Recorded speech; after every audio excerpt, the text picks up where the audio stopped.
So that's a really good good point, because literally we have an outline, and that's our next question.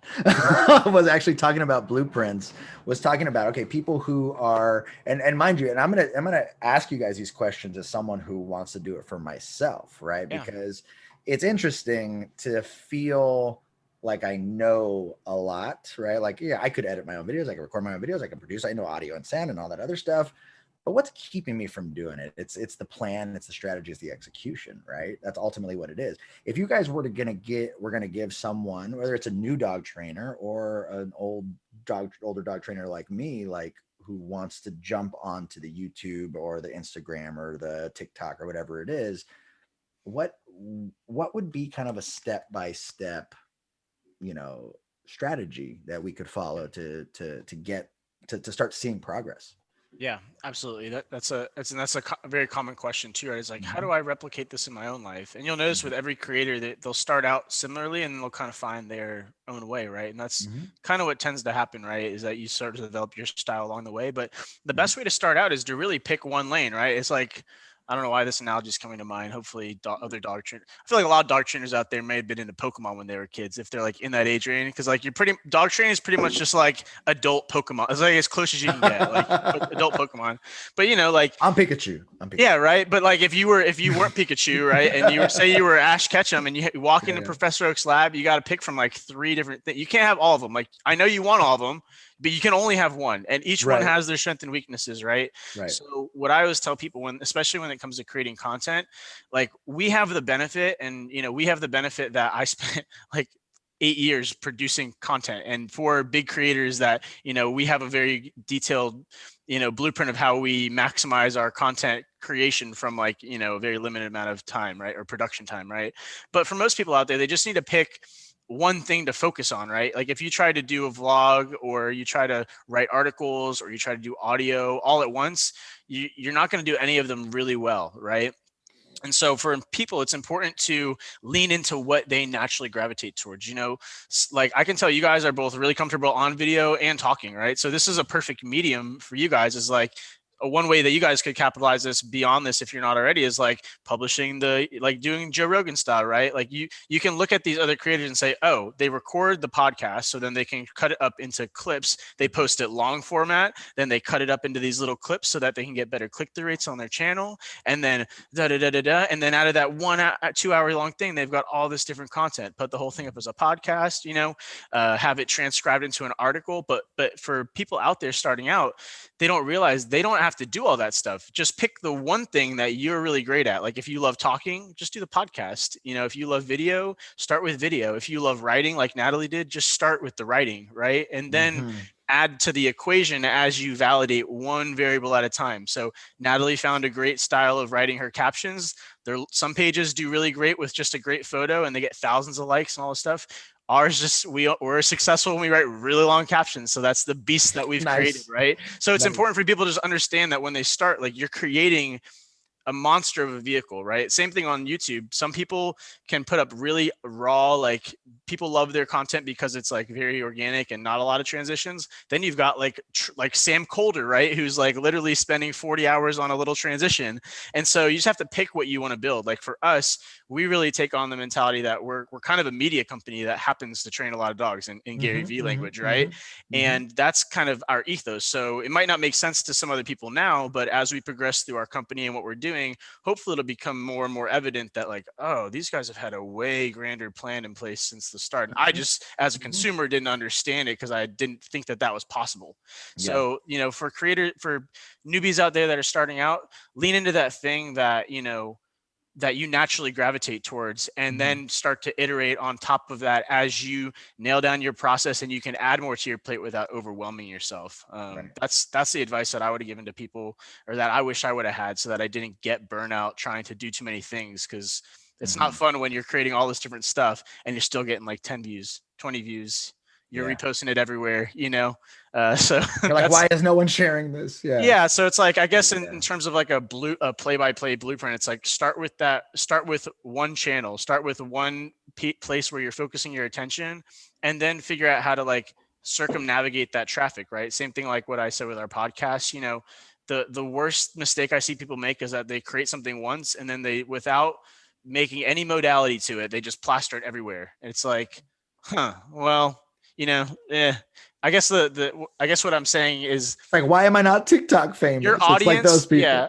Well, the audience can always tell. Like the audience knows when effort's put in, right? Like we can watch a Mr. Beast video, right? Or our like people watch our training videos, right? And while it's not like super crazy, like I'm not throwing in all these crazy transitions, but people can tell that there's effort put into them, and it hooks them into like watching it because they can tell that the effort's there. The production value is there. Yeah. And if you try to do that, I guess what I'm saying is if you try to spread that too thin before you've nailed down what works, then you're going to be putting in a lot of effort for a little return, right? So it's good to focus on one thing that you can put all of your effort into, like a podcast, grow it enough to where, you can accumulate the assets through sponsorships and other stuff to where it's like, now the podcast funds the video team, and then the YouTube channel ad revenue funds the blog writers, and then boom, suddenly you're building on top of this infrastructure versus just like taking shots in the dark hoping that these investments work out. And so that's kind of the philosophy that we've adopted here, and it's a big reason why we decided to develop out the application we built at Dog Pro. So love that. I freaking love that story. It's amazing. Hold on. Where you at, Mariano? Well, here's a question. So now that that's all said, to kind of backtrack a little bit. So we did, when we first started the podcast, that was one of the big motivators. That was just, why is it so hard to get people together, dog trainers of different mediums and things like that? And I'll tell you guys right now that we've reached out to so many like pure positive trainers and everything else. We want to talk to them, and they just don't get back to us. Some do, and just, and they're not receptive. I've talked to a bunch of them in person and they're just not open to it. But I do notice that too, for newer dog trainers, when you talk about things exactly like that, I think why in the field of dog training, I kind of feel the same way, that not that many dog trainers are very like business oriented. They're just kind of happy with a few clients here and there just to kind of get through the day and, have like a car and, and whatever they want. And that's about it. And I think that where we do differ from other just businesses in general, or different like types of business and, out there on the market, is there's more collaboration in other forms of things than in dog training. Even things that aren't necessarily businesses, like even in jiu-jitsu, we have coaches and there are gyms, and the gyms talk to other gyms, and we go and sharpen each other and stuff like that, get each other ready for tournaments and stuff. It's weird how hard it is to do that though in this field. Yeah. And it makes me wonder.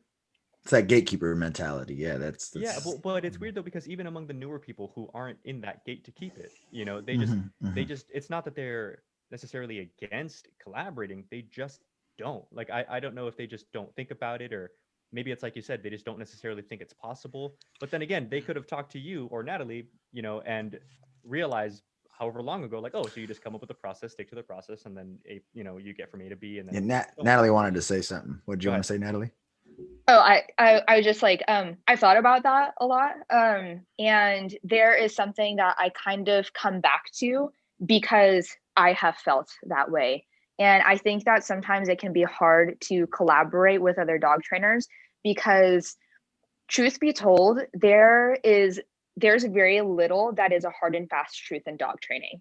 Like, there is not always going to be, hey, in this situation, you must always do this. There's going to be some individualism within the dog. There's going to be some sort of nuance. What system are you training in, right? Like, the way that I do something, there are certain things within my training I cannot do because it will mess something else up.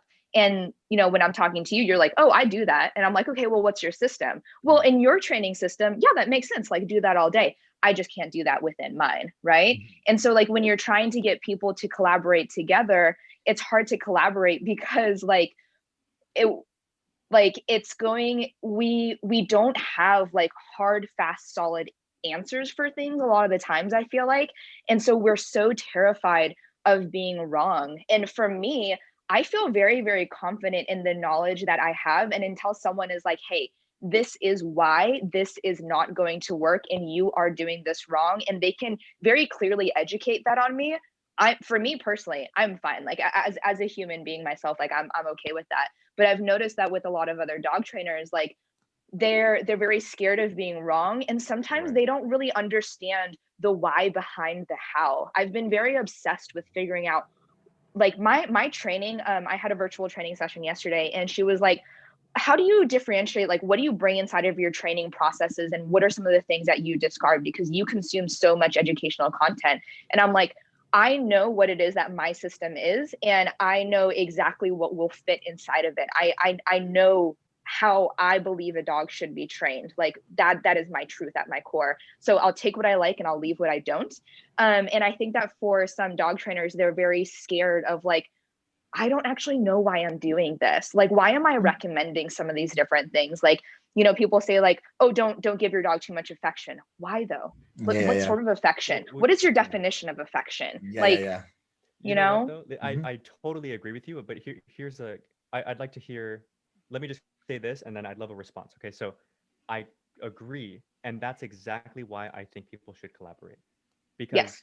I think, like me, I'm a huge podcast listener. So a little bit of my background is I've done there's a company in Folsom by Sacramento called Golden State Media Concepts, and I've done 4 national podcasts for them in the past. So when we started the podcast thing, I was the one who had kind of the idea on how to get it done, and um, but I'm also just like a big podcast listener. I just love, and like you guys were talking about earlier, it was more geared, I think, toward the video content. There's nothing as special from a listener's perspective as feeling like we're with you as you learn these things. So if you were to collaborate with someone, because we don't know everything, we were talking to Michael Ellis and Tommy, and like people were teaching us all kinds of stuff. But being willing to be wrong and being willing to put yourself out there, like, yeah, so with this particular situation, I did X, Y, and Z, and they go, oh yeah, I get it. Consider trying this other thing too next time, and you're like, okay, I feel like just having that skill to be like, okay, I'll try it, Absolutely. is something that I wish more younger trainers would be aware of or be comfortable with, and it's that kind of thing, like steel sharpens steel. And it's crazy how, again, there's a lot of things that we see, and and like in the podcast and the Instagram and stuff like that on your guys' part, I can see your training, I can see the content quality and everything else. I had no fucking idea Matt had done business and all these different things. And like, it's crazy how much information and how much value and the schooling that you did in marketing and everything else, there's no way that we would know all that unless we had this opportunity to talk. And it's like, who knows what other dog trainers out there who maybe are shy or nervous about being wrong about something, but they may be freaking amazing in this other thing, and that's the whole point of Exactly. collaborating. I would agree. And I if I could share my thoughts on, why I think that there's so much carnage, so to speak, is that, there's a lot of, and maybe this will be controversial, but I do think that, some of these traditional modalities of learning, these traditional ways that dog trainers learn, schools, courses that they go to, there's some aspect, like when you buy into something like that, you are attaching your identity to it, right? And so you're somewhat indoctrinated, and you want to stick to that, and you don't want to go against, and you want to preserve it, yeah. And so for us, like for me at least, having not really finished traditional school and kind of been on my own path of just like swinging big, and then having a few people that probably should have, people that I would have never expected to kind of bring me under their wing and let me stand on their shoulders, like that was a huge shift for me as a entrepreneur, as a human being, just in my own personal growth. It was to put myself out there and fail enough times to where I actually got a W. And then as soon as that came, I'm like, whoa, like, okay, I went from getting told no for like some local business to, get into being Gary Vee's office with him, like shooting the shit, So if I would have just stopped because the local business guy said no to me and, made me feel little, I would have never ended up there. Right. So, but like, I think that there's some level of indoctrination, and people are loyal to, what they learned, and they don't want to go against the grain because they don't have a clear path on how it's going to affect their long-term future. They don't want to step on too many toes.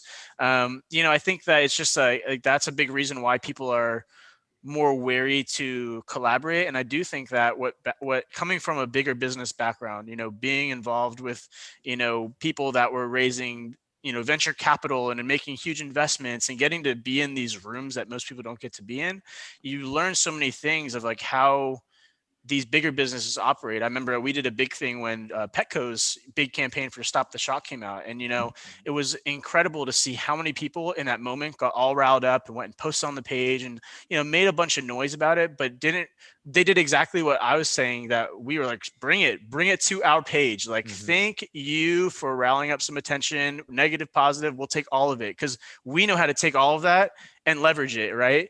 But these big businesses, and especially when we talk about the balanced versus positive community, the positive community is funded by huge corporations. Petco has an entire foundation that donates hundreds of millions of dollars to all of the shelters that then adopt all these dogs out and say you can't use tools. Then they go and work with positive trainers. Then the positive trainers feel like they have all this support.